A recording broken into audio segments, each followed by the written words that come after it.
we want to go ahead and talk to our state senator, Jim Runstad. He's with Michigan's 15th district. Thank you for being with us on the Oakland County MegaCast.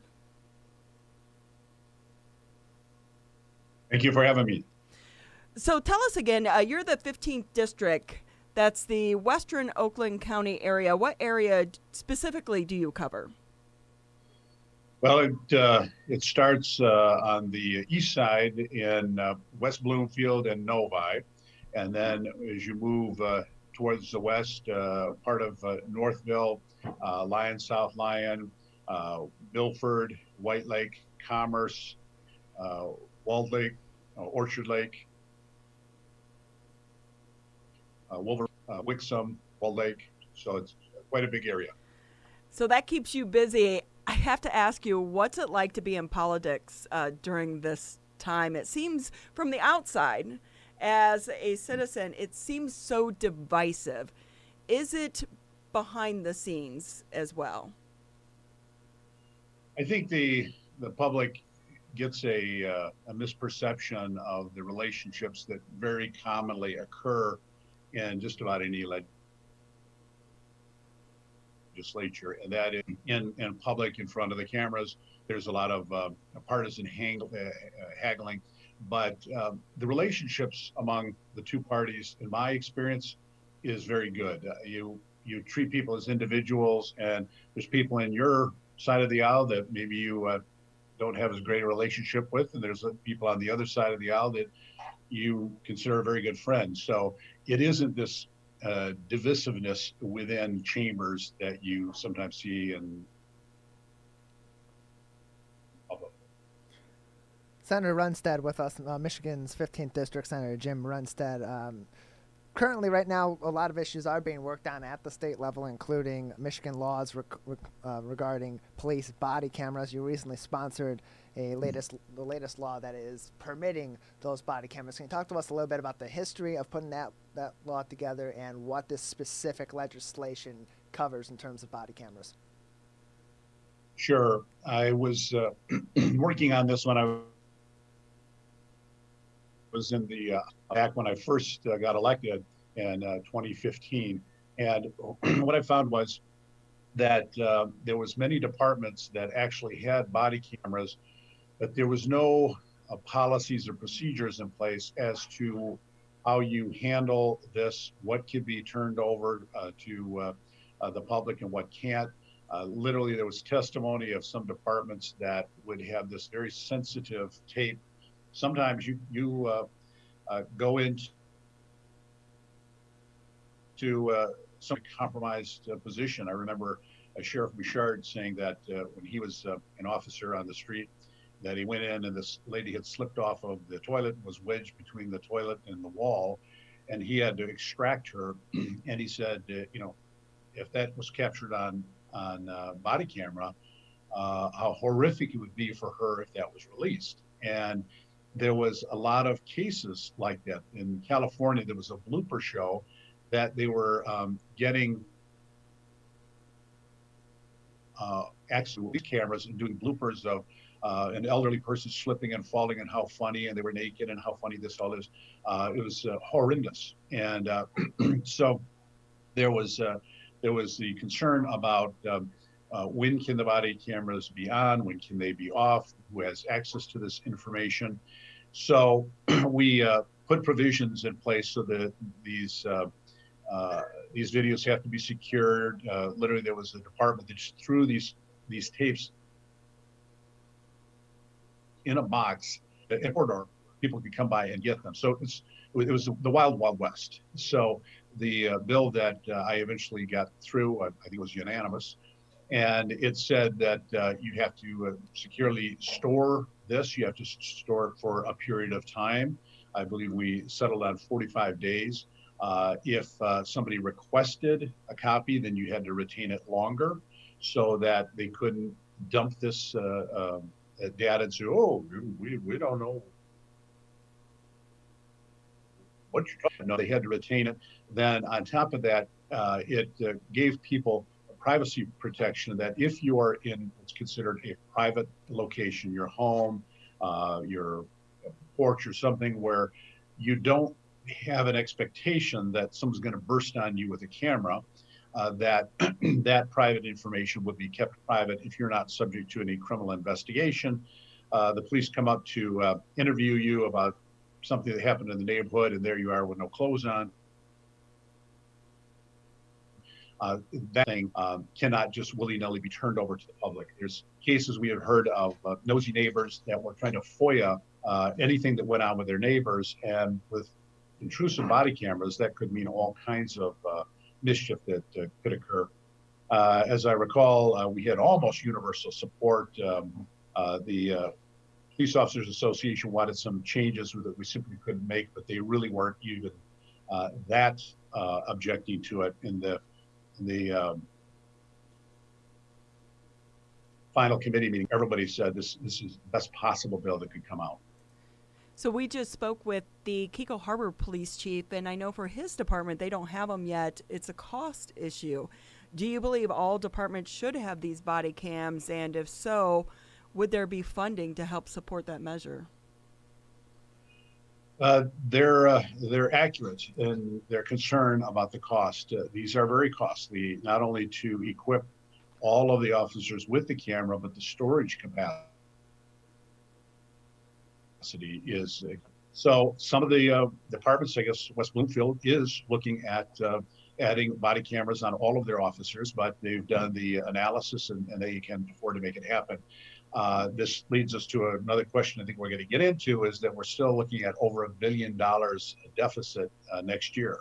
And if there's another lockdown, that deficit could explode. So right now, in terms of appropriating money from the legislature to cover these big costs for body cameras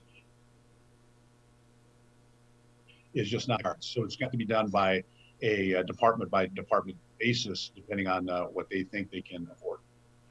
Staying on the topic of cameras, you've been a huge supporter of trying to get cameras into nursing rooms, into the homes, or into the rooms. So where does that stand? I know the governor vetoed the latest bill, and why is this so important?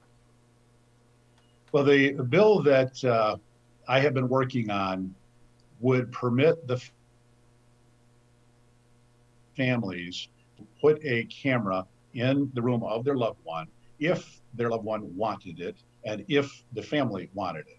And what it would do is give them real-time monitoring of what's going on with that loved one. Especially with this pandemic, people can't even go in and see their loved ones. And it's just heartbreaking that they can't communicate with these loved ones. It literally could add a substantial amount of time to the life of a person who's isolated, alone, and maybe being abused. Versus making sure there's no abuse that is occurring, and that the family members can communicate their love and affection for this person on a minute-by-minute basis if they wanted to. Right now in the state of Michigan, the vast majority of nursing homes do not permit a camera. You're not allowed to have a camera. And when I went online, when I first was investigating this, I saw hundreds of videos of horrific abuse. In fact, I scrolled my phone trying to get to the end, and I couldn't get to the end. There was so many. There might have been thousands, as far as I know. I watched about 7 is the extent of what I could watch. Horrific beatings, people suffocating while staff were laughing. And then the staff said, oh, we were administering a CPR, and they did nothing for this person. I don't think the average person could watch 3 of these videos, and they couldn't continue. It's so horrific. So right now in Michigan and other states that don't require the nursing home to put it in, the families are putting them in illegally. They hide them and they put them in order to see what's going on. But if they capture, it's often inadmissible. It's considered an illegal taping. So there's 5 states that require the nursing homes to allow these to go in if there's permission from another person in the room. Anyone else, if there's another patient, they have to sign off. The patient has to want it. The nursing home industry was saying, well, why should we impose a camera on? No, there's no imposing. It would be paid for by the family, and the patient and the patient's advocates and family, they would have to want this. This is no imposition on the family. They would have to have this. And I think these horrible cases of abuse that we have been seeing, there was a national one of a COVID 20-year-old MML fighter put in with elderly patients. At least two of them, he beat them severely. One was captured on film. The poor gentleman, like 77 years old, eventually died from his injuries. It's just horrific if we don't get this done. So it is coming up for a vote in September. I believe it will pass unanimous out of the House, out of the Senate, rather. It's going to go to, and it is going to be going through the same process. I hear that the chair of health policy is supportive of this. Then it will go to the full House. I believe it will be unanimous. It will then go to the governor, and I do believe the governor will sign. It would be so overwhelmingly popular among the populace. I don't see any equation where she does not sign this bill. Yeah, I know advocates have been pushing for this long before the pandemic, and definitely has become a bigger issue as people have been unable to visit their loved ones in person. So not only for the safety standpoint of their loved ones, but from the mental aspect for them to be able to connect with one another. From my understanding right now, this is currently, it's up to the individual facility on whether they allow these cameras or not, correct? That's correct, and virtually none of them do. I've heard of a small handful, literally, of nursing homes that will permit the family to put a camera in. All the rest of them bar the cameras. Senator Jim Runestad with us from Michigan's 15th District on the Oakland County MegaCast. Senator, in addition to the body camera law, you've also been a big proponent of Resolution G, which would allow Fourth Amendment electronic data rights, which would allow Fourth Amendment rights to electronic data the same as it applies to paper documents. That looks like it's going to be on a November ballot proposal. Can you give us an update on that legislation? Absolutely. Back when I was elected, some of these, this is what the public understands how you have to sometimes work to get bills through. Even if it's a great bill, even if it's a great idea, even if it's unanimous, some of the stuff you have to do to work to get a bill through would blow the minds of the public. I started working on this in 2015. And basically, I was hearing about different authorities, law enforcement departments that were using very intrusive equipment, sometimes military-grade equipment that doesn't have a fingerprint. You don't know who's using it. And there's no sign in like with the stone. And this stuff could gather all kinds of personal information. I read an article, it wasn't in Michigan, it was another state, but a department that proudly proclaimed they used this equipment 300 times without a warrant. That means you could have people checking up on old boyfriends and girlfriends and listening in on conversations. And so I felt that we need to be treating our electronic data the same as our personal papers when the Constitution was written. And there's been Supreme Court cases that have adjudicated these. There was one where police had tracking devices that were putting on without a warrant that went to the Supreme Court and they said you can't do that. But you simply cannot adjudicate every single technology as it comes up all the way to the Supreme Court to vote unconstitutional. The people need to have their rights protected. So I put this in, it got unanimous through the House one time with one lone no vote the next time, and died in the Senate. And you think, how did it die in the Senate? Who knows? Just all these work. It's something that's that popular. This time when I was in the Senate, I put it in and went unanimous through the Judiciary Committee, unanimous off the floor of the Senate, went over to the Judiciary Committee, or I went straight over to the floor of the House. It was unanimous, bipartisan. Every single person voted for this. It makes so much sense. So it is going to be potentially the only ballot proposal on the ballot in November, so that every one of your listeners is going to get to vote for this. I estimate it's going to pass by 80+%. That's typically passed in other states or higher.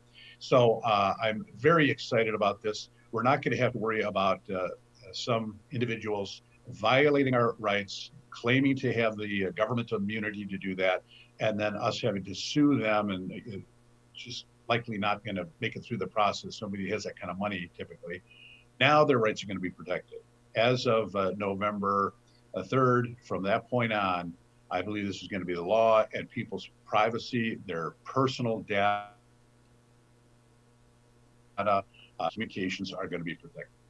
A lot to think about this upcoming election, a lot of issues to be on the ballot. Senator Jim Runestad with us, Michigan's 15th District.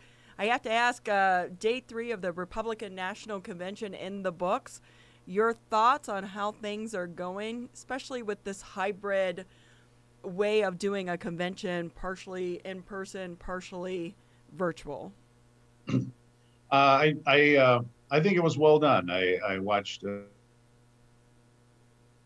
vice president, and they social distanced. It was all outdoors, which the transmissions are much lower being outdoors. So I think that part of it was well done. I saw the president out there, and he was staying 6 feet away from people to make sure the social distancing was achieved.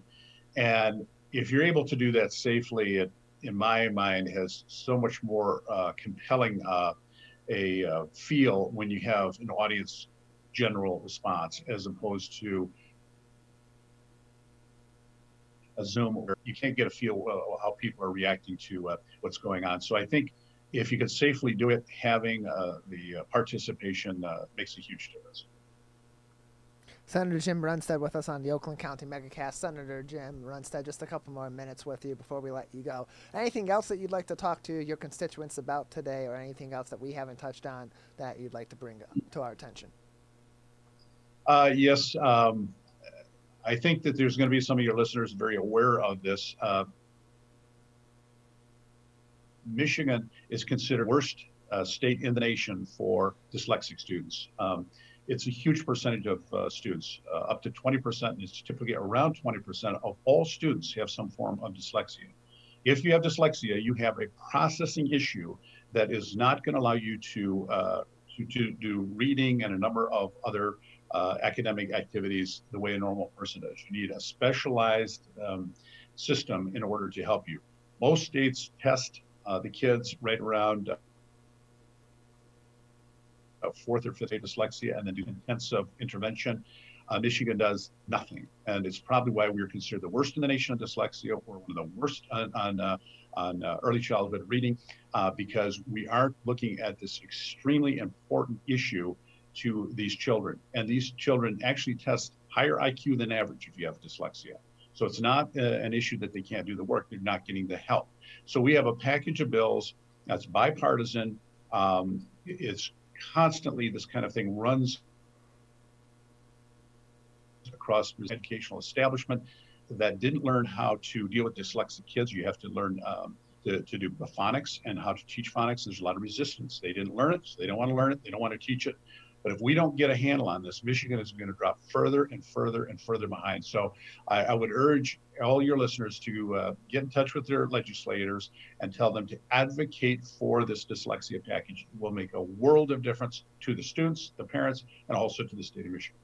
So have you had the opportunity to talk with any students or parents of dyslexic kids about how they're doing during the remote learning process?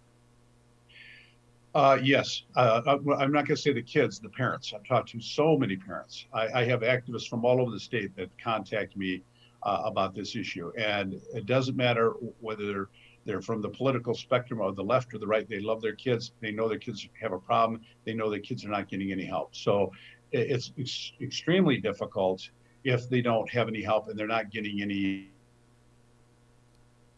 it's even more difficult for them. But we are going to ask for an appropriations to be able to do testing of the students and also intervention. That would mean testing all of the students in the state of Michigan. This is what other states do very effectively. They identify who has the problem. The intervention is what you need. This is something that can be afforded. There are so many ways we're working on solutions to make sure that this is successful. But there's oftentimes, as I was related earlier, something that makes all the sense in the world. You get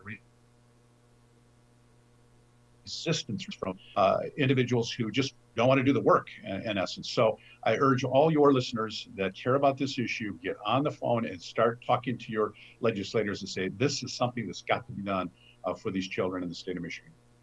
coming together to have their voices heard. By the way, before we let you go, I want to say congratulations. I understand you're a grandfather again. Grandfather again, little Lily. Yes, we couldn't be more excited. I was actually, my daughter-in-law and son took us up to the beach with all the grandkids, so we had a great time. And then in October, just fairly recent, my daughter's going to be getting married, and so we're continuing to expand the population base here in the state of Michigan through the Runstead family. Well, thank you so much. Everyone, stay healthy, stay safe, and we appreciate your time here on the Oakland County MegaCast. Always love coming on. Thank you so much.